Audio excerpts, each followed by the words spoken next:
Le centre de fertilité de l'Ermitage a réouvert en 2019 après un travail qui a duré plus de 3 ans, d'aménagement, un équipement nouveau.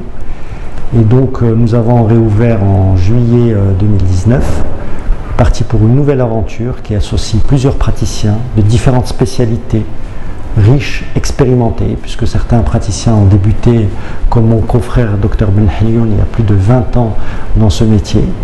Et grâce à l'appui de toute l'équipe, grâce à cette équipe riche et multidisciplinaire, on va, je l'espère, donner le meilleur pour pouvoir assurer une prise en charge optimale à nos couples infertiles.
Je vous présente le cas d'un couple qui présente une infertilité primaire de 9 ans en rapport avec une cause masculine. Le mari présente un sperme très altéré.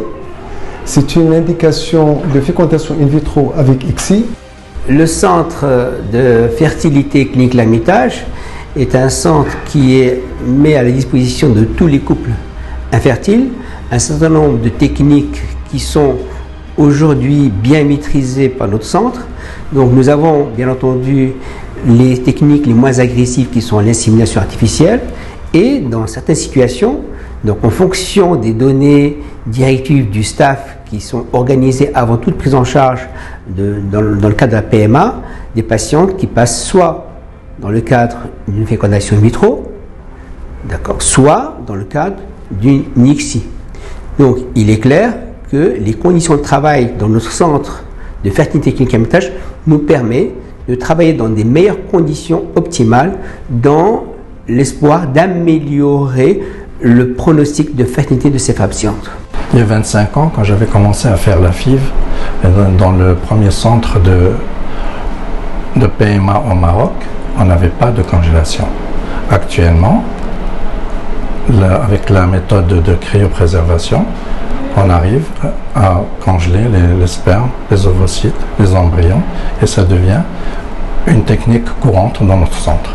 Les indications de la préservation sont multiples. Elles peuvent rentrer dans le cadre d'une procréation médicalement assistée, par exemple dans le cadre d'une hyperstimulation, on va décaler le transfert et donc on va réaliser un transfert d'embryon congelé, ou dans le cadre malheureusement parfois lorsque la patiente ou le patient va subir un traitement lourd comme la chimiothérapie ou la radiothérapie, on va préserver sa fertilité, dans le but bien sûr de lui proposer une chance d'avoir des enfants ultérieurement. Je profite de cette occasion pour remercier toute l'équipe médicale, paramédicale, les techniciens, les administratifs qui ont contribué de près ou de loin à la concrétisation de ce projet destiné à assurer une prise en charge optimale à nos couples infertiles. Ce centre est le centre de tout le monde. Vous êtes les bienvenus. C'est un centre ouvert à tous les praticiens.